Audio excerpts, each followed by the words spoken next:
बिस्मिल्लाहिर्रहमानिर्रहीम। अस्सलामु अलैकुम वरहमतुल्लाहि वबरकातुहू।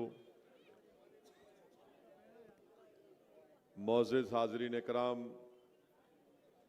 मेरी इज़्ज़तदार माँ और बहनों,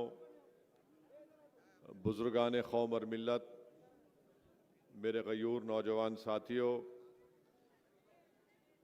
मेरी जमात मजलिस इत्तेहादुल मुस्लिमीन के तमाम अराकीन और मेरे रुफ़क़ा, शहनशीन पर तशरीफ़ फरमा हाजी सत्तार पटेल साहब, अयूब चेयरमैन साहब, अज़हर पठान साहब, समीर साजिद साहब, शारिक नक्शबंदी साहब, मुशू पटेल साहब, शफीक पटेल साहब, तैयब पटेल साहब, शकील सिद्दीकी साहब, समद पटेल साहब, जनाब प्रभाकर पारदे साहब, कलीम पटेल साहब, जनाब विकास इटके साहब, माजिद पठान साहब, काका साहब काटके साहब, कुनाल कराज साहब, हैदराबाद के सीनियर मजलिसी रुकन वो रुकने बल्दिया सलीम बेग साहब, सीनियर मजलिसी क़ायद जनाब मंसूर खां साहब, सफ़ीउद्दीन शफ़ी साहब, असरार साहब, वहीदुज़्ज़मा साहब, असगर ज़ैदी साहब, मोहतरमा फ़लक साहिबा, मेरे अज़ीज़ दोस्तों और बुज़ुर्गों, हरसोल की इस तारीख़ी मुकाम से मुझे मजलिस इत्तेहादुल मुस्लिमीन के इंतखाबी जलसे से आप तमाम के दरमियान में खड़े होकर बोलने का मौका मुझे अल्लाह सुब्हानहू व तआला ने इनायत फरमाया। मैं सबसे पहले इस सरज़मीन के उन मशहूर व मारूफ लोगों को खिराज अक़ीदत पेश करना चाहता हूँ जो आज इस दुनिया में नहीं है। मेरी अल्लाह से दुआ है कि यासीन पटेल साहब और करीम पटेल साहब को, इन मरूमीन को अल्लाह सुब्हानहू व तआला इनकी मग़फ़िरत करे, इनकी ख़बरों को कुशादा फरमाए और अल्लाह सुब्हानहू व तआला सुबह क़यामत तक जनाब यासीन पटेल और करीम पटेल मरहूम साहब की तरह यहाँ पर हज़ारों ऐसे लोगों को अल्लाह उनका नेमल बदल बनाकर पैदा करे ताकि वो इखलास के साथ इस सरज़मीन पर बसने वाले अवाम की रहबरी, उनकी सरपरस्ती और उनकी मदद कर सके। मेरे अज़ीज़ दोस्तों और बुज़ुर्गों, आप जानते हैं कि मजलिस इत्तेहादुल मुस्लिमीन ने औरंगाबाद सेंट्रल से दोबारा जनाब नासिर सिद्दीकी साहब को यहाँ से अपना उम्मीदवार बनाकर पेश किया। आप ये भी जानते हैं कि महाराष्ट्र के इस असम्बली इंतखाबात में मजलिस इत्तेहादुल मुस्लिमीन ने 16 उम्मीदवारों को इस विधानसभा के इलेक्शन में उतारा। यकीनन ये हमारे लिए एक आसान फ़ैसला नहीं था, ख़ास तौर से हमारे छोटे भाई समीर साहब के लिए। उनके लिए भी बड़ा ये सख्त तकलीफ़ दे बात थी कि वो भी ख्वाहिशमंद थे, मुझसे मिले, मैंने उनको हैदराबाद आने की दावत दी और मेरी उनसे बातचीत भी हुई, मगर अल्हम्दुलिल्लाह उन्होंने मजलिस इत्तेहादुल मुस्लिमीन के एक पाबंद डिसिप्लिन सिपाही की तरह बड़े कुशादा दिल के साथ जनाब नासिर सिद्दीकी साहब को जो मजलिस ने उम्मीदवार बनाया उसको कबूल किया। और मुझे यकीन है कि इंशाअल्लाह ताला आइंदा ज़रूर अल्लाह जनाब समीर साहब को एक मौका देगा ताकि वो आवाम की अच्छी तरीक़े से खिदमत कर सकें। मैं उनका भी शुक्रिया अदा करूँगा कि समीर साहब ने जो मोहब्बत का मुज़ाहरा किया और साथ ही साथ उन्होंने ये भी बता दिया आप लोगों को कि मजलिस के जो मुखालिफिन है वो दर हकीकत मजलिस के मुखालिफिन से ज़्यादा वो औरंगाबाद के दुश्मन हैं। वो ये नहीं देख सकते कि बरसों के बाद यहाँ पर एक सियासी इत्तेहाद के मुज़ाहरे किए जा रहे हैं, इसीलिए उनको ये लगता है कि जब तक मजलिस औरंगाबाद से ताकतवर रहेगी, इन तमाम मुखालिफिन की इनफरादी दुकान नहीं चमकेगी।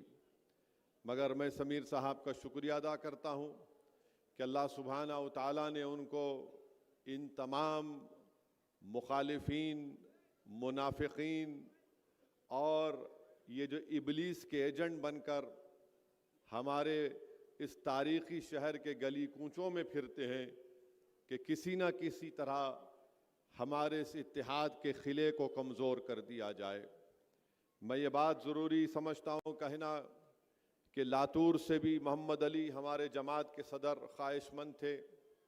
अमरावती से हमारे सदर साहब किसी एक उम्मीदवार को लाए थे, वो काबिल भी थे, मगर मजलिस ने एक फ़ैसला लिया और हमने सिर्फ 16 उम्मीदवार महाराष्ट्र के असम्बली इंतखाबात में खड़ा किए। नांदेड़ में भी लोग बहुत ख्वाहिशमंद थे, जनाब मोइन साहब और फेरोज़ लाला भी, मगर मजलिस इत्तेहादुल मुस्लिमीन ने फ़ैसला ले लिया कि हम नॉर्थ नांदेड़ से मुकाबला नहीं करेंगे। फिर साउथ से हम जनाब मोइन साहब के हक़ में फ़ैसला हुआ तो ज़ाहिर है वहाँ पर साबिर चाउश को भी थोड़ा तकलीफ़, इंसान है, ख्वाहिशमंद है। तो ये चीज़ें हैं इंशाअल्लाह ताला, क्योंकि जब जमात का फ़ैसला होता है तो जो जमात के ज़िम्मेदार होते हैं वो पाबंद, डिसिप्लिन के पाबंद होते हैं और उन तमाम ने इस मजलिस के फ़ैसले को कबूल किया। मैं इनका दिल की गहराइयों से तमाम मजलिस के उन तमाम अरकान का जिन्होंने मजलिस के इस फ़ैसले को कबूल किया, यकीनन इंसान है, हर एक की ख्वाहिश होती है, मगर मजलिस ने एक सियासी हकीकत को सामने रख कर फ़ैसला लिया और मुझे यकीन है कि इंशाअल्लाह ताला इससे जमात और मजबूत होगी। और जिन हजरात को मौका नहीं मिला, मुझे यकीन है कि आने वाले मुस्तक़बिल में इनको अल्लाह सुब्हाना व तआला ज़रूर इससे ज़्यादा मजलिस के प्लेटफॉर्म के ज़रिए अल्लाह उनको मौका देगा और वो अच्छी तरह से अवाम की खिदमत भी करेंगे। और एक बात मैं बताना चाह रहा हूँ कि परभनी में मजलिस ने किसी उम्मीदवार को खड़ा नहीं किया। ये जो साहब खड़े हैं, मैंने उनको फ़ोन कर कर कहा कि आपको बी फॉर्म नहीं दिया गया था, मगर इसके बावजूद भी आपने कैसे वो बी फॉर्म हासिल किया। तो खैर अब पुलिस कंप्लेन हो चुकी है, अब जब FSL की रिपोर्ट आएगी तो शायद उनको जेल को भी जाना पड़े। मैंने खुद उनसे कहा था कि तुम मत लड़ो, तुम्हारे पास जो तुम फॉर्म दाखिल करे वो गलत है। तो खैर अब मैं ये बात अवामी तौर पर वाज़े करना ज़रूरी समझता हूँ। और एक बात बताना चाहूँगा कि बहुत से लोग समझते कि इम्तियाज़ जलील साहब फैसला करते, नहीं करते। इम्तियाज़ जलील साहब फैसला, इम्तियाज़ जलील साहब से हम मशवरा करते, हर आदमी से मशवरा करते। फैसला असदुद्दीन ओवैसी मशवरे के बाद लेता है। तो बहुत से लोगों को ये हमारे मुखालिफिन को ये है, नहीं इम्तियाज़ कर रहा। मेरे को इम्तियाज़ से कुछ भी नहीं है, मेरे को इम्तियाज़ से मुखालिफत है। सदर साहब मेरे लिए अच्छे हैं। मेरे भाई, तुम बाप को गाली नहीं देंगे, बेटे को देंगे तो बाप मुस्कुराएगा।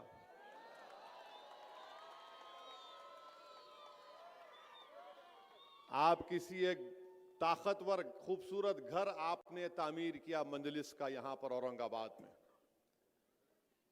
बड़ी शानदार इमारत आपने खड़ा की। इसमें हमारे बुजुर्गों की, नौजवानों की, माँ और बहनों की कुर्बानियां हैं। अब जब हमारी इमारत मजबूत होते जा रही तो इस इमारत पर आकर कोई पत्थर फेंक रहा है, नहीं, मेरे को सदर साहब से कुछ नहीं, इमारत पे पत्थर फेंक रहा हूं मैं, ये कैसे हो सकता है? तो मेरी आप तमाम से गुजारिश है, ये एक ताकतवर इमारत की बुनियाद आपने रखी और सरजमीन तेलंगाना के बाद अगर कोई ताकतवर जगह मजलिस की है तो ये औरंगाबाद की सरजमीन है, अल्हम्दुलिल्लाह। तो मेरे अजीज दोस्तों और बुजुर्गों,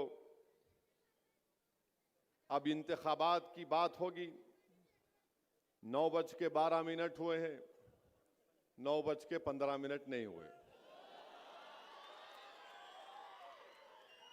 ये बात करे कि मीडिया वालों को 15 मिनट से बड़ी मोहब्बत हो गई। क्या है नहीं मालूम, 15 मिनट से इनको इतनी मोहब्बत। तो खैर, अभी 9:12 हुए। मेरे अजीज दोस्तों और बुजुर्गों, 20 नवंबर के दिन इंतखाबात की रायदही का दिन है और सेंट्रल में नासिर सिद्दीकी साहब का नाम मशीन में 12वें नंबर पर है और ईस्ट में इम्तियाज जलील साहब का मशीन में नंबर 6 नंबर पर है। तो मैं हमारे बुजुर्गों से, हमारी इज़्ज़तदार माँ और बहनों से, नौजवानों से, तमाम औरंगाबाद के वोटर से अपील कर रहा हूँ कि इन दोनों असम्बली हल्के जात से आप मजलिस के उम्मीदवारों को कामयाब करके आप यहाँ से उनको अपना एमएलए बनाइए ताकि वो महाराष्ट्र की विधानसभा में जाकर आपकी आवाज बन सके। देखिए, ताकतवर और कमजोर में फर्क होता है। ताकतवर ये बोलता है कि मैं इलेक्शन जीतूंगा, नासिर सिद्दीकी बोल रहे हैं मैं इलेक्शन जीतूंगा, ये ताकतवर बोल रहा है। समीर बोल रहा है कि मेरे को टिकट नहीं मिला, वक्तिया तौर पे तकलीफ हुई, मगर मेरी जमात जीतेगी। इम्तियाज जलील ये कह रहे हैं कि मैं सेंट्रल से एमएलए था, अल्लाह ने और आपने मुझे कामयाब किया, फिर मुझे अल्लाह और यहाँ की आवाम ने मुझे एमपी बनाया, फिर अल्लाह का फैसला हुआ, मैं कामयाब नहीं हुआ। ये तमाम मुखालिफिन और मुनाफिकीन की साजिशों की वजह से मैं अब फिर जमात ने मुझे मौका दिया, इससे मैं लड़ूंगा और कामयाब होऊंगा। अब जो कमजोर होता है वो क्या बोलता है, मैं जीतूंगा नहीं, मैं इसको हराऊंगा। समझे आप? जीतने वाला क्या बोलता, मैं जीतूंगा। जो कमजोर होता है जहनी तौर पर भी, किरदार के तौर पर भी, वो कहता है नहीं, मैं इसको हराऊंगा। तो ये जो बीजेपी आरएसएस की साजिश ये है कि पूरे महाराष्ट्र में उन्होंने ऐसे 100 उम्मीदवारों को खड़ा किया जिनका नाम उर्दू जबान से शुरू होता है। समझे ना? समझे नहीं समझे? हाँ, देखो बच्चा समझ गया। तू बहुत बड़ा लीडर बनेगा इंशाअल्लाह औरंगाबाद में। तो बीजेपी ने 100 ऐसे इंडिपेंडेंट उम्मीदवारों को खड़ा किया जिनका नाम उर्दू जबान से शुरू होता है। तो मोदी की साजिश यह है कि ये 100-200 ले ले, ये 100-200 ले ले तो वहां पर उनको कामयाबी मिल जाएगी, वोट आपका और हमारा डिवाइड होगा। मगर मैं इन तमाम 100 लोगों से कहना चाह रहा हूं कि आप इस शहर को कमजोर करके रात में कैसे सो सकेंगे अपने घर में, बताओ मेरे को। आप इस शहर को और कमजोर करके कैसे आप अपनी जमीर को जिंदा रख पाएंगे? आप का नाम कुछ और है मगर आप काम किसका कर रहे हैं देख लो। आप जीतने के लिए नहीं लड़ रहे हैं क्योंकि आप कमजोर हैं, आप हराने के लिए लड़ रहे हैं। आपकी पूरी सोच यह है कि मोदी जीते, मजलिस ना जीते, कोई भी जीते मगर मजलिस ना जीते। मैं इन लोगों से कहना चाह रहा हूं, ये शहर सबका है। तुम अपना जमीर को कैसे जिंदा रखोगे? तुमको रात में नींद कैसे आएगी अगर तुम ये जो काम करने जा रहे हो? तो मेरी आप तमाम से अपील है कि ये जो कमजोर लोग खड़े हैं इनको एक वोट भी मत दीजिए। देखिए, मैं आपको याद दिला रहा हूं कि 20 साल के बाद Imtiaz Jaleel member of parliament बनकर दिल्ली की पार्लियामेंट में गया तो महाराष्ट्र की सियासत में एक हलचल आई, एक जलजला आया। मगर जब 2024 का चुनाव आया तो सब मिलकर इम्तियाज जलील को हराने में लग गए। मेरी आपसे गुजारिश है, कैसा उन्होंने क्या, नहीं जीतता इन्हें, कंफ्यूजन पैदा कर दिए लोगों के दिलों में, जाकर एक फुला पैदा कर दिए, कैलकुलेशन है, ये है वो है। अभी भी ये लोग क्या करेंगे, जैसा 20 तारीख को पोलिंग है, ये 15 तारीख से ये इबलीस की औलाद आकर बोलेगी, ये इबलीस की औलाद आके बोलेगी, अरे कैसा जीतते जी, कैसा जीतते। फिर और एक उन्हें बीमारी लेके आते, इन्हू गवर्नमेंट बनाते क्या, इन्हू सरकार तो नहीं बनाते, उन्हों बनाते, उनको तो भी वोट दिए तो फायदा होता। मैं इन तमाम लोगों से कहना चाह रहा हूं, तुम्हारी हर बात का वैक्सीनेशन मेरे पास है। तुम जो वायरस पैदा करना चाहते हो ना 15 तारीख से, उसका इंजेक्शन मैं अभी से देके जा रहा हूं यहां पे। और वो इंजेक्शन ये है कि इत्तेहाद और इत्तेफाक, जब आप में इत्तेहाद और इत्तेफाक मजबूत होगा तो ये जो लोग 15 तारीख से शुरू कर देंगे वायरस फैलाना, इन्हों जीतते क्या, इन्हों सरकार बनाते क्या। अरे जालिमों, तुम जिसके नाम पर जो जो सौदे करे हो मैं जानता हूं, तुम्हारी एक एक चीज को अगर बयान कर दूंगा ना तो तुम्हारा इस शहर में रहना मुश्किल हो जाएगा। मगर मैं अदब के दायरे में रहकर कह रहा हूं कि तुम 15 तारीख से जो काम करना चाहते, मैं तुमको पूछ रहा हूं, ये 5 साल में पहले मुख्यमंत्री कौन बने? उद्धव ठाकरे बने, शरद पवार उनके साथ, कांग्रेस उनके पास, गवर्नमेंट गिरी, शिंदे बने, फडणवीस बने, अजीत पवार बने। अब बताओ तुम क्या कर रहे थे? अब 15 तारीख से शुरू करेंगे ये वायरस फैलाना, कोविड के जैसा, कोविड के जैसा फैलाएंगे। इन सरकार बनाते क्या? इनका जवाब यही है, जवाब के पास आपका इत्तेहाद और इत्तेफाक मजबूत रहेगा। यही इस वायरस का जवाब है। ये जो यही खड़े हैं कि इनको जीतने का मतलब मकसद नहीं है, नासिर ना जीते, इम्तियाज ना जीते, कोई नहीं जीतना, इनको हराना और अपनी दुकान को चमकाना, क्योंकि ये मजलिस को बर्दाश्त नहीं करते, क्योंकि ये आपका इत्तेहाद है, ये आपकी शनाख्त है, ये आपकी ताकत है कि बरसों के बाद आपने अपनी वोट की अहमियत को समझा, आप में एक सियासी शऊर बेदार हुआ।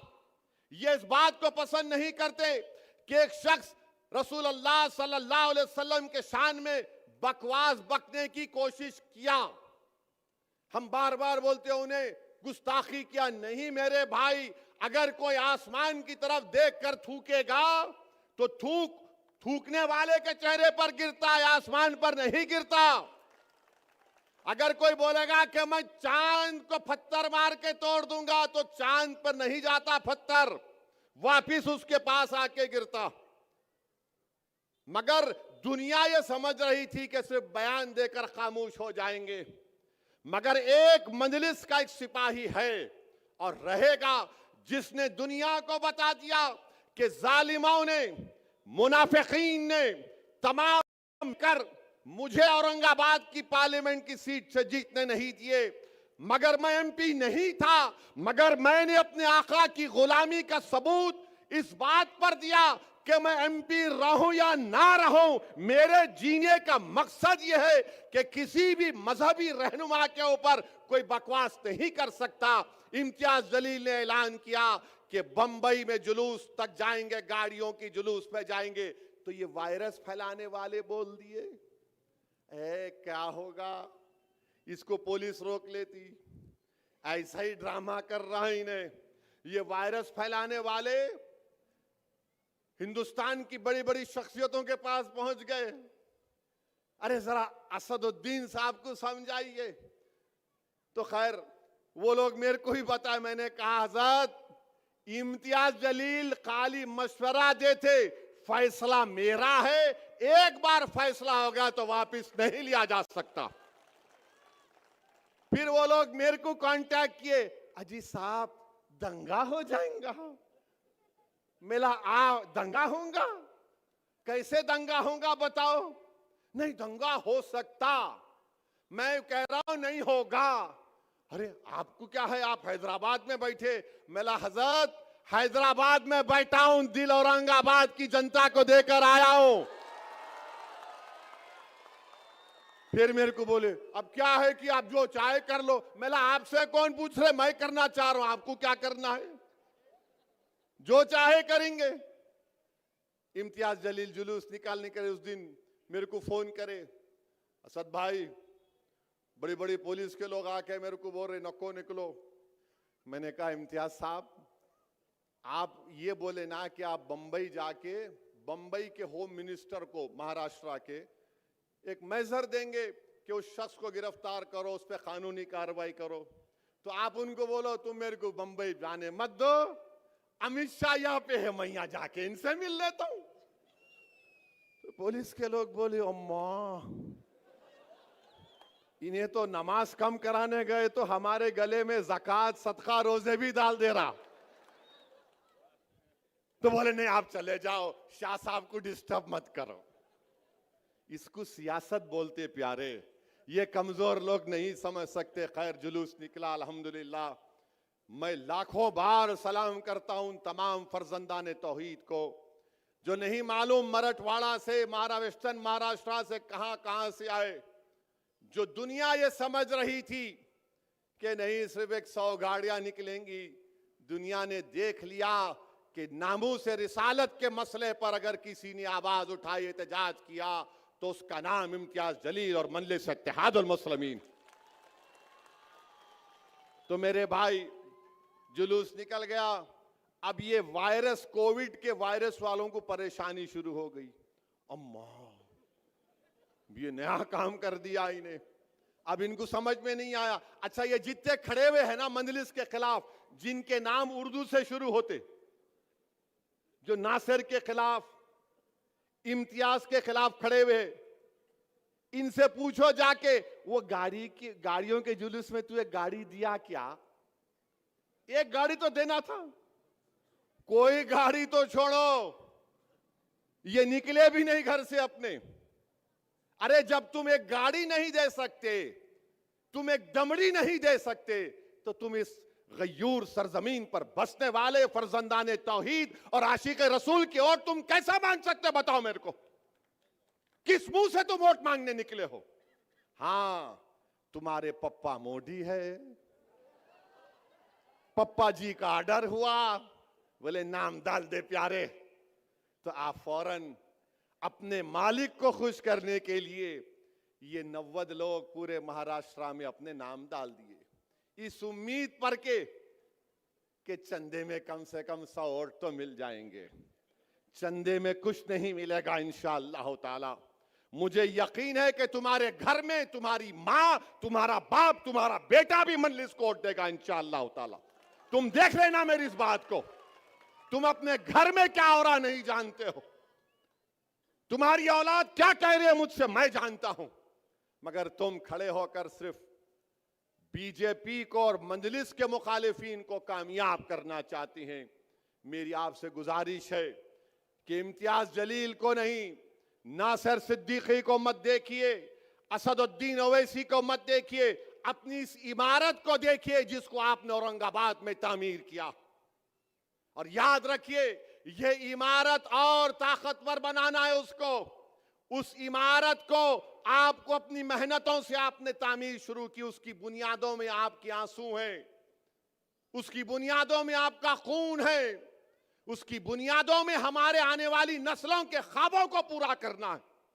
और याद रखो इस देश की हकीकत यह है हमारे वतन अजीज की, कि जिसकी आवाज सियासी आवाज होगी उसी को सुना जाएगा, चाहे वो दलित हो, चाहे वो मुसलमान हो, मुस्लिम अकलियत हो, चाहे वो मराठा हो। अगर आपका नेता होगा तो आपकी आवाज सुनी जाएगी।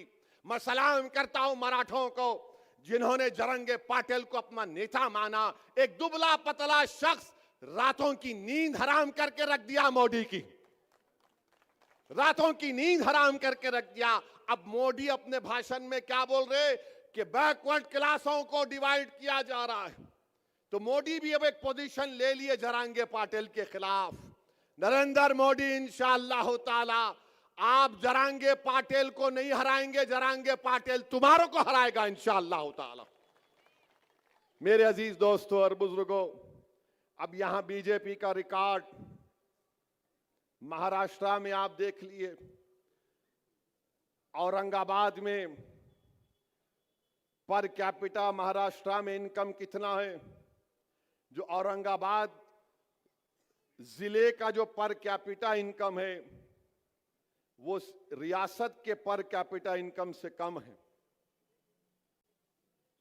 आप देख लीजिए कि महाराष्ट्र में बेरोजगारी का तनासुब यानी परसेंटेज 3.3% है। महाराष्ट्र के शहरों में बेरोजगारी 5% है। देही इलाकों में, गांव में 4% बेरोजगारी है। बल्कि ILO का एक सर्वे कहता है कि महाराष्ट्र में 15% बेरोजगारी है। और फिर आप देखते हैं कि इस शहर से कितनी नाइंसाफी उद्धव ठाकरे ने भी और शिंदे और मोदी ने की। उन्होंने ऐलान किया था कि 2023 में एक टेक्सटाइल पार्क बनाया जाएगा यहां पर, मगर टेक्सटाइल पार्क को लेकर चले गए अमरावती। महाराष्ट्र एक जमाने में इंडस्ट्रियल स्टेट था। यहां के तमाम इंडस्ट्रीज गुजरात को चले जा रहे हैं।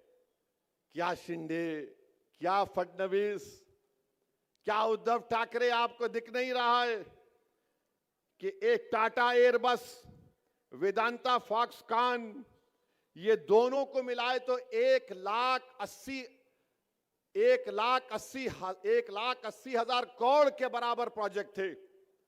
गुजरात को चले गए क्योंकि मोदी जी बोले मैं भाषण दूंगा महाराष्ट्र में आकर, हिंदू मुसलमान का झगड़ा खड़ा करूंगा, वोट हासिल कर लूंगा, मगर मैं पैसा गुजरात को लेकर जाऊंगा। फिर आप महाराष्ट्र की इकोनॉमी देख लीजिए। 2014-19 में 6% ग्रोथ थी। 2019 और 24 में सिर्फ 4.5%। इस साल इकोनॉमी सिर्फ 5.6, मगर आप इन्फ्लेशन को अगर आप ले लिए तो 0.4% बढ़ा। आज भारत के प्रधानमंत्री जनाब नरेंद्र मोदी बड़ा भाषण दिए, उस पे भी आता हूं जरा उस पे। महाराष्ट्र में 2023 में 2850 किसानों ने खुदकुशी कर ली। मैं नरेंद्र मोदी से, अमित शाह से, शिंदे से, फडणवीस से कह रहा हूं, तुम एक खुदकुशी करने वाले किसान के घर को क्यों नहीं गए? तुम बड़े बड़े भाषण देते हो, लंबी लंबी झूठ बोलते हो। महाराष्ट्र में 2023 में 2850 किसानों ने खुदकुशी कर ली। खुद इस डिवीजन में इस साल 2024 के 6 महीने में 430 किसानों ने खुदकुशी कर ली।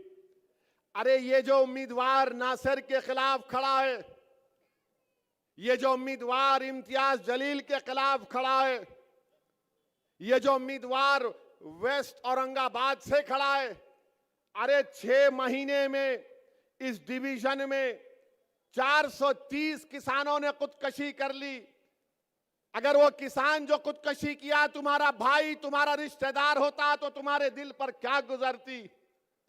तुमको क्या मोहब्बत किसानों से? फिर आप देख लो महाराष्ट्र में, एक जमाने में महाराष्ट्र में एग्रीकल्चर प्रोडक्टिविटी बड़ी हाई होती थी, ज्यादा होती थी। अब महाराष्ट्र में चावल, वीट, धान, ये सब खाली 1/3 हो गई। आंध्रा, हरियाणा, तेलंगाना इससे ज्यादा पैदा करता है।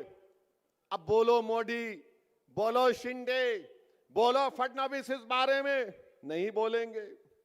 फिर महाराष्ट्र में जो जमीन है, जो जिरात की फार्म साइज है, बहुत छोटा है। 73% लैंड होल्डिंग जो 1 हेक्टर पर है, 1 हेक्टर पर है। फिर आप देखिए मोदी आकर बड़ा बड़ा भाषण देकर गए, महाराष्ट्र में 2023 में सबसे ज्यादा हेट स्पीचेस महाराष्ट्र में हुए। फिर महाराष्ट्र में सबसे ज्यादा लोग दंगों में पकड़े गए 2022 में। महाराष्ट्र का बजट आप देख लो, एग्रीकल्चर में 15% कम कर दिया गया, सेहत और फैमिली वेलफेयर में 9% कम कर दिया गया, शहरी विकास अर्बन डेवलपमेंट में 27% कम कर दिया गया।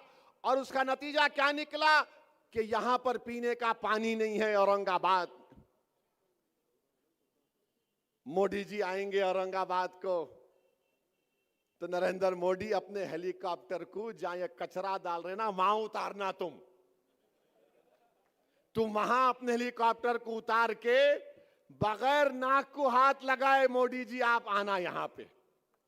यहां बैठे तो बो आ रही है और बोल रहे हम सब चीज कर दिए, हम आसमान से तारे तोड़ के लाए, कुछ नहीं हुआ। फिर आप देखिए SC ST OBC माइनॉरिटी के बजट को कम कर दिया गया। और आपको मालूम हर साल महाराष्ट्र में करीब 60,000 करोड़ रुपए खाली इंटरेस्ट पर जो पैसा दिया जाता है वो महाराष्ट्र की सरकार देती है। जो कर्जा लिया गया करीब 60,000 करोड़ सालाना दिए जाते हैं। अच्छा, ये शिंदे बोल रहे मैं लाडली बहना दिया, अच्छा किए, जेब से दिए, घर का पैसा है तुम्हारे, पब्लिक का पैसा है। जिसको मिला बहुत अच्छा है, जिसको मिला मिलके भी आप किसको बटन दबाएंगे? हमारी मां और बहनें भी ऊपर बैठी हुई हैं। अगर आपको मिले 1500 रुपये तो बोलना thank you but we'll vote for MIM only. इन्होंने अपने जेब से दे रहे क्या? 60 साल से नाइंसाफी करे, मिला अच्छा है और मिलना था। अच्छा, अब ये मैं सुना कि बाज लोग बांट रहे भी मिठाई, ए तो आना चलना, ये मेरे पद यात्रा में चल। अच्छा, कोई टून भी है तो बोले तो आके बैठ मेरे जलसे में, तेरे को इतने पैसे लो, मिठाई खाओ। इनका ने बहुत आया मोदी के पास से, मिठाई खाओ बोल रहा हूं मैं। अब मिठाई गुलाब जामुन भी हो सकती, जो दे रहे खाओ, छोड़ो मत, यही मौका है खींचने का। फिर आप देखो माइनॉरिटी का बजट सिर्फ 975 करोड़। अब ये लोग बोलते अरे मंजलिस के साथ जीत गए तो क्या कर लिए रे तेलंगाना में, क्या कर लिए वहां तेलंगाना में? यहां पर महाराष्ट्र का वजारत अखिलती बहबूद मिनिस्ट्री ऑफ माइनॉरिटी का बजट 975 करोड़ रुपए, तेलंगाना में 3000 करोड़ रुपए। ये ताकत होती है सियासी ताकत, ये कमजोर नहीं समझ पाएंगे। तो मेरे अजीज दोस्तों और बुजुर्गों, फिर जो हॉस्टल बनाना था हमारी बच्चियों के लिए शहरों में, उसमें भी शिंदे पैसे कम कर दिए। तो ये महाराष्ट्र में हो रहा है।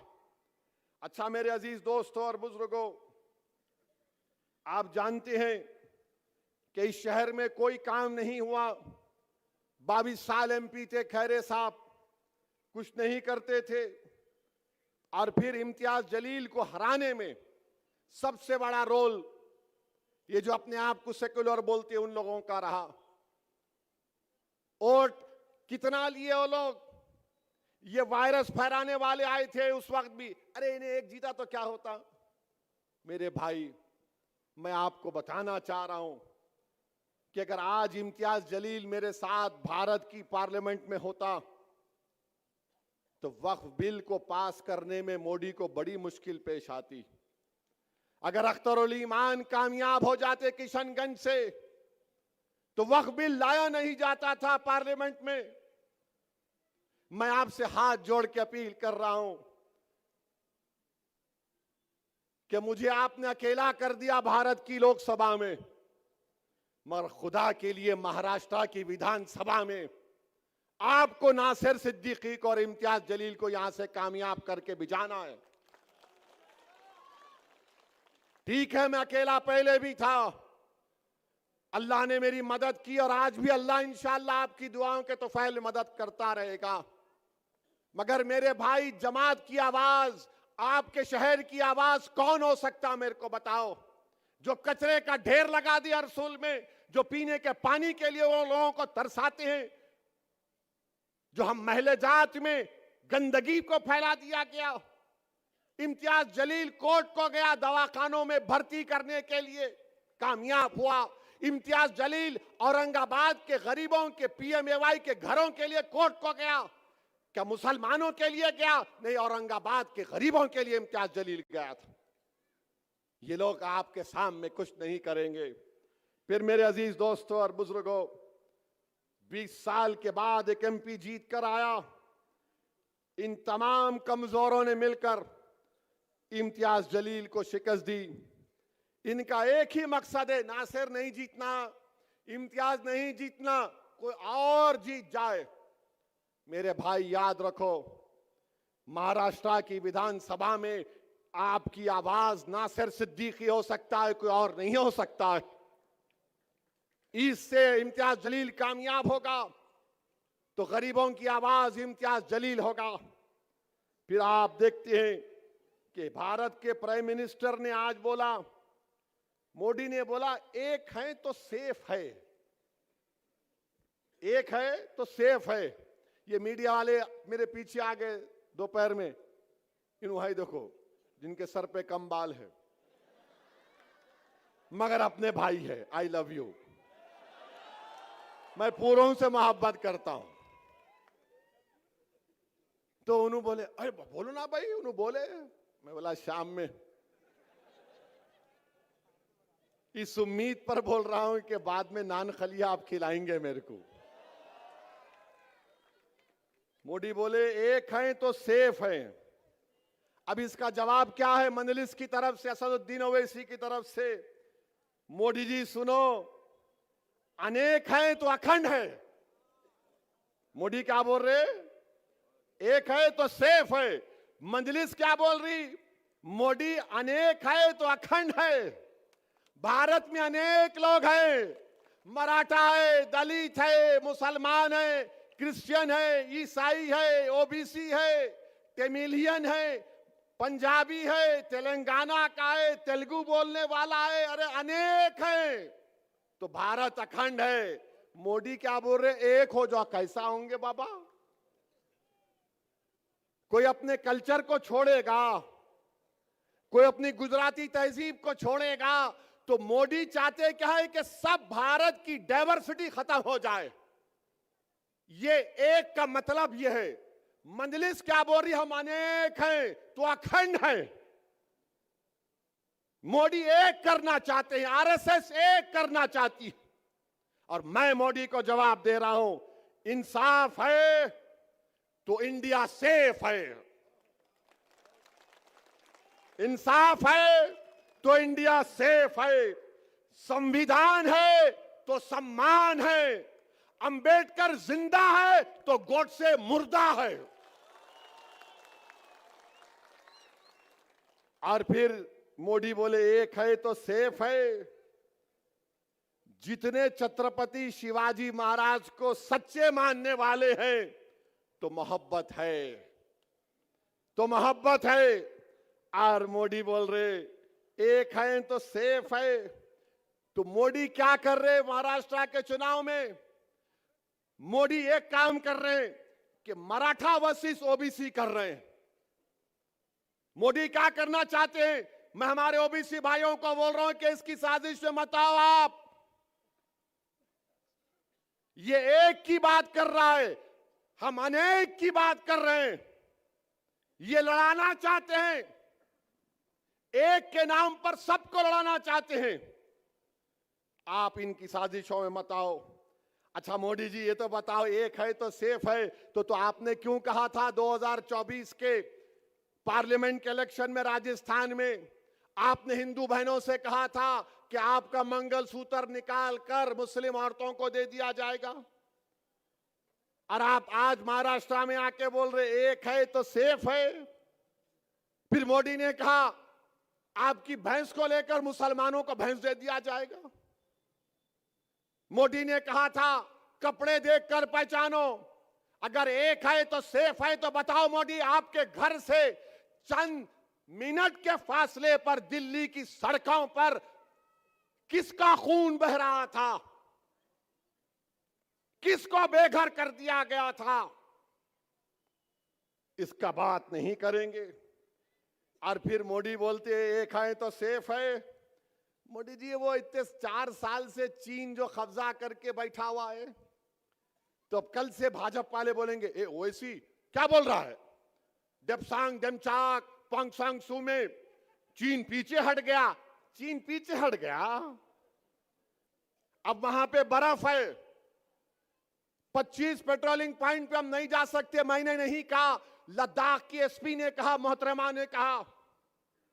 तुमने डेमचाक डेमसांग में बफर जोन बना दिए। क्यों बनाए तुम बफर जोन? किसी के बाप की जमीन नहीं, भारत की जमीन है वो। तुमने डेमचाक लद्दाख का नाम लेकर तुमने चाइना को अरुणाचल प्रदेश में यांगजी में वहां पर पेट्रोलिंग राइट्स दे दिए। कहां अरुणाचल, कहां लद्दाख। और इसी पार्लियामेंट में राजनाथ सिंह ने खड़े होकर अरुणाचल प्रदेश के यांगसी के बारे में कहा था चाइना यूनिलैटरली हमारे बॉर्डर को बदलना चाहता है। आज मोदी चाइना को अरुणाचल प्रदेश में पेट्रोलिंग के राइट्स दे दिए। और फिर मोदी क्या समझते कि जो मेरे को मान लिया उन्हें देशभक्त है, जो नहीं माना उन्हें देशभक्त नहीं है। मैं आपको नहीं मानता मोदी जी, क्या करेंगे आप? मैं देशभक्त हूं, मैं नहीं मानता तुम्हारे को, मैं तुम्हारी आइडियोलॉजी को नहीं मानता। मैं तुम्हारे साथ जब तक जिंदा हूं तुम्हारे से खिलाफ लड़ता था, लड़ता रहूंगा इंशाअल्लाह ताला। मैं नहीं मानता तुम्हारी आइडियोलॉजी को जो लोगों के दिलों को तोड़ती है। मैं नहीं मानता तुम्हारी आइडियोलॉजी को जो लोगों की नफरत की दीवारों को उठाती है। मैं नहीं मानता तुम्हारी सोच और फिक्र को जो भारत को कमजोर करना चाहती। मगर मोदी क्या बोलते, मेरी तारीफ करो, तुम देशभक्त हो। और by the way China Modi का दोस्त हो चुका है आजकल। मेरे अजीज दोस्तों और बुजुर्गों, मैं आपको बताना चाह रहा हूं कि आज नासर के खिलाफ भी कैंडिडेट है। कौन है उन्होंने? क्या शिवसेना वाले उद्धव ठाकरे, सॉरी 2 शिवसेना हो गए, दोनों मिलके घी चाट रहे। एक घी खा लिए, एक चाट रहे। किसने CAA बिल की तायीद की थी पार्लियामेंट में? किसने NRC की तायीद की थी? किसने ट्रिपल तलाक की तायीद की थी? किसने UAPA के कानून की तायीद की थी? किसने, जब वक्फ बिल पेश हुआ तो उद्धव ठाकरे के MP नहीं थे लोकसभा में, मैं देखा हूं। कोई उद्धव ठाकरे के MP नहीं थे लोकसभा में, पूरे बाहर चले गए। जब वक्फ का बिल पेश हुआ तो कौन लड़ रहा था? उस वक्फ के कानून के इंट्रोडक्शन पर असदुद्दीन ओवैसी अकेले लड़ रहा था। और मैं आपको आज दिल की बात बता रहा हूं, मुझे माफ कर देना औरंगाबाद के गयूर लोगों, मैं जब अकेला खड़े होकर उसके इंट्रोडक्शन के खिलाफ लड़ रहा था तो 2-2 बार मेरी जबान से निकल गया इम्तियाज मियां उठो, इम्तियाज मियां उठो, मगर इम्तियाज मियां यहां बैठे थे। मेरे भाई, ये वक्फ का कानून मस्जिदों को छीन लेगा अगर यह कानून बनता है। यह कानून बनता है तो दरगाहों को छीन लेगा, ईदगाह की जमीन को छीन लेगा, कब्रिस्तानों को छीन लेगा। इतना गंदा बिल बनाया गया। बताओ, अगर तुम्हारी आवाज होती भारत की पार्लियामेंट में, किसका फायदा होता? आपका होता, संविधान का होता, जमहूरियत का होता। मगर ये कोविड का वायरस फैलाने वाले हमारी सफों में निफाक पैदा कर दिए। इस तरह का वक्फ का बिल पेश किया गया भारत की पार्लियामेंट में। मेरे अजीज दोस्तों और बुजुर्गों, इस कानून के खिलाफ हमको और आपको खड़े होना है। और मुझे यकीन है कि अगर ये बिल हुकूमत नरेंद्र मोदी लेकर आएगी, तो एक बात तो यकीन के साथ कहूंगा मैं, जो एहतजाज CAA में हुआ उससे डबल एहतजाज पूरे भारत में होगा। सुन लो नरेंद्र मोदी, इंशाअल्लाह ताला। ये बिल को हम नहीं मानते। ये बिल हमारी मस्जिदों को छीनना चाहेगा। अगर ये महाराष्ट्र में कौन विधानसभा में खड़े होकर ये 100 लोग बोलेंगे? अगर ये कानून की तस्दीक कराने के लिए इस कानून के खिलाफ अगर कोई आवाज उठाएगा तो ये लोग उठाएंगे। ये उद्धव ठाकरे, शिंदे, बीजेपी, इनके पैसों पर बिकने वाले लोग जो जमीर बेच रहे हैं, अरे तुम औरंगाबाद को कमजोर कर रहे हो। कौन उसके खिलाफ महाराष्ट्र की विधानसभा में आवाज उठाएगा? नासिर सिद्दीकी खड़ा हो जाएगा, इम्तियाज जलील खड़ा हो जाएगा, फारूक शाह खड़ा हो जाएगा, मुफ्ती इस्माइल खड़े हो जाएंगे, वारिस पठान खड़ा हो जाएगा, फैयाज खड़ा हो जाएगा। मेरे भाई, आवाज की जरूरत है, लड़ने वालों की जरूरत है। आपको फर्क महसूस करना है, एक लड़ने वाले की तरफ से और एक गाने वाले की तरफ से। ये सब गाने वाले हैं, इनको हुक्म होगा ऐसे राग में गा, बोलो ओवैसी के खिलाफ, तबलचियां शुरू हो गए, हारमोनियम लेके ओवैसी ये ओवैसी वो। मेरे भाई, लड़ने वालों की जरूरत है। और यही वजह है कि RSS नहीं चाहती कि यहां से नासिर सिद्दीकी और इम्तियाज जलील कामयाब हो जाए। याद रखो, टीपू सुल्तान से गद्दारी करने वाले कौन थे? गद्दारी करने वाले बोलो, कौन थे गद्दारी करने वाले टीपू सुल्तान से? तुम्हारी जबानों को जुम्बिश दो और बोलो, कौन थे? सिराजुद्दौला को धोखा देने वाले कौन थे? करबला के मैदान में इमाम हुसैन के खिलाफ नमाज भी पढ़ते थे और पानी भी बंद करते थे, कौन थे वो लोग? मेरे भाई, तारीख तुमको पुकार पुकार कर कह रही है कि एक पार्लियामेंट के इलेक्शन में इन जालिमों ने हमको डसा, अब असेंबली के इंतखाबात में इनको डसने मत दो। अपने इत्तेहाद को मजबूत बनाओ। मजलिस कभी किसी मजहब के खिलाफ ना थी, ना कभी रहेगी इंशाअल्लाह ताला। जब तक अल्लाह सुब्हानहू व तआला असदुद्दीन ओवैसी को मजलिस का एक सिपाही और जिम्मेदारी के तौर पर रखेगा, मैं किसी भी समुदाय का खिलाफ नहीं हूं। मैं तो दुनिया के कोने कोने में जाकर कहता हूं कि मेरा देश ऐसा है जहां पर हर 100 किलोमीटर पर अलग तहजीब है। मेरा देश वो है जहां पर हजारों तहजीबें, कई मजाहिब के मानने वाले रहते हैं। मेरा एक ही झगड़ा है, जब सबका नेता हो सकता है तो मेरा नेता क्यों नहीं हो सकता? जब सबका आवाज हो सकती है तो मेरी आवाज क्यों नहीं हो सकती? जब सब समुदाय अपने अपने लोगों को अलग करते हैं तो मैं अपनी पार्टी के नुमाइंदों को क्यों अलग नहीं कर सकता? मेरा झगड़ा एक ही है और मैं आपसे अपील करने आया हूं कि वक्फ बिल आपके सामने है। आपने देख लिया कि एक शिंदे की पार्टी में एक शख्स है जिसने कहा कि मस्जिद में घुस के हम मारेंगे। मेरे भाई, बताओ आप, कोई लड़ने वाला ही नहीं है। अब अगर इम्तियाज, नासिर सिद्दीकी, मुफ्ती इस्माइल साहब और फारूक शाह के साथ वारिस पठान और फैयाज ये लोग चले जाएंगे, हमारी दलित कैंडिडेट भी नागपुर में है, ये हमारे मजलिस के लोग जीत के जाएंगे, तो इसको बोलने से पहले सोचना पड़ेगा कि मस्जिद में घुस के मारेंगे। मोदी जी बोलो, इसके ऊपर तुम क्या बोलते? एक है तो सेफ है। अरे ये तुम्हारी पार्टी में है तो सेफ है। तुम्हारी पार्टी का सत्ता महाराष्ट्र में नहीं होगी तो तुम्हारे तमाम के तमाम लोग जो नफरत फैला रहे ये अनसेफ हो जाएंगे। कानून के एतबार से, लीगली कानून इनको ऊपर काम करेगा। मगर शिंदे ने उस शख्स के साथ खड़े होकर कह दिया कि मैं इनके साथ हूं जो नबी करीम सल्लल्लाहु अलैहि वसल्लम के शान में गुस्ताखी करने की कोशिश की। तो मेरे अजीज दोस्तों और बुजुर्गों, अपने एक एक वोट को इस्तेमाल करिए। आप मजलिस के हक में बटन दबाइए। ये लोग जो खड़े हैं ना, जीतना इनका मकसद नहीं है, हराना इनका मकसद है।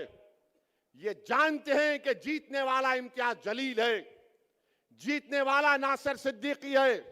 ये आपके इत्तेहाद के दुश्मन है। और ये जो बीजेपी, शिंदे, उद्धव ठाकरे और कांग्रेस के जितने उम्मीदवार है, बताओ तुमने औरंगाबाद के लिए क्या किया? तुम्हारे पास सत्ता थी, तुम पीने का पानी का मसला हल नहीं कर सके। यहां पर रोडें क्या हैं बताओ? इम्तियाज जलील ने अपने सालाना एमपी फंड से जो काम करवा सकते थे, काम को करवा दिया। मगर मेरी आप तमाम से अपील है कि मुत्तहदा अपने वोटों का इस्तेमाल करिए। डरने और घबराने की जरूरत नहीं है। 20 तारीख के दिन सुबह में अपने घरों से निकलिए।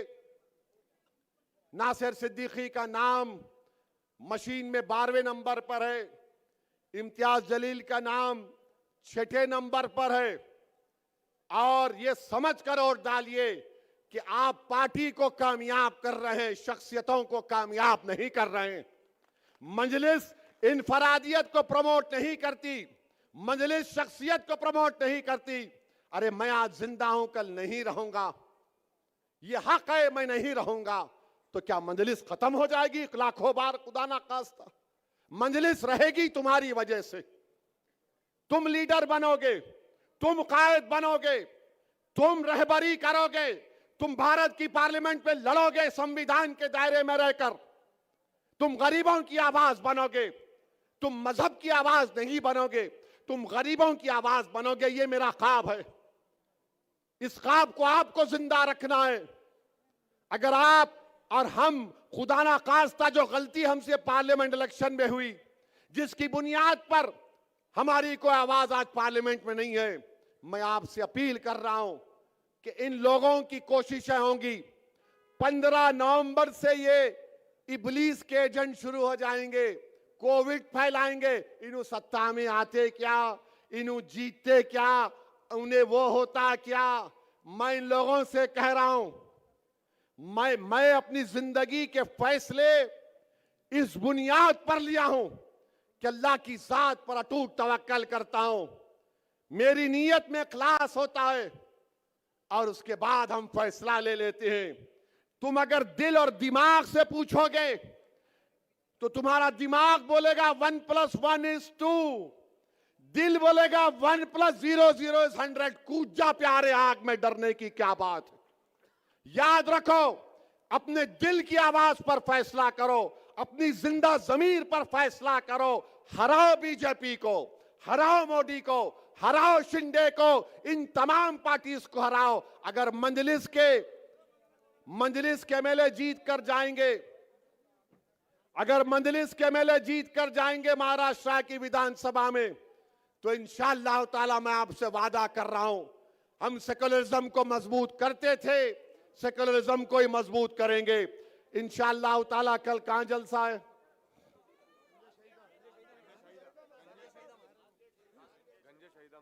कल गंजे शहीदा में है। मीडिया वालों को भी रिक्वेस्ट करूंगा, कल आओ ना प्लीज। कल भड़काऊ भाषण होगा। हाँ, अब चला देना तुम। Owaisi said this, breaking news. कल जरा आ जाओ भाई, आप भी आएंगे ना? कल आएंगे ना? साथ है ना आप लोग? तो 20 तारीख को आसमानों पे क्या दिखेगा और कैसा दिखेगा? ऐसा डाल के जीप जीप जीप पूरा सबको काट देने का। अरे अभी नो बोलेंगे, हम ऐसा बोले, पतंग बोल रहा हूं मैं। ये तो मीडिया वाले बोलेंगे ओ ऐसा काट। नो नो, पतंग का निशान है। तो आपसे अपील है कि 20 तारीख को आपके इलाकों में सिर्फ आसमानों पर क्या नजर आएगा? क्या नजर आएगा? पतंग को वोट देंगे आप। अल्हम्दुलिल्लाह, इंशाअल्लाह कल मुलाकात होगी गंजे शहीदा में। अस्सलाम वालेकुम।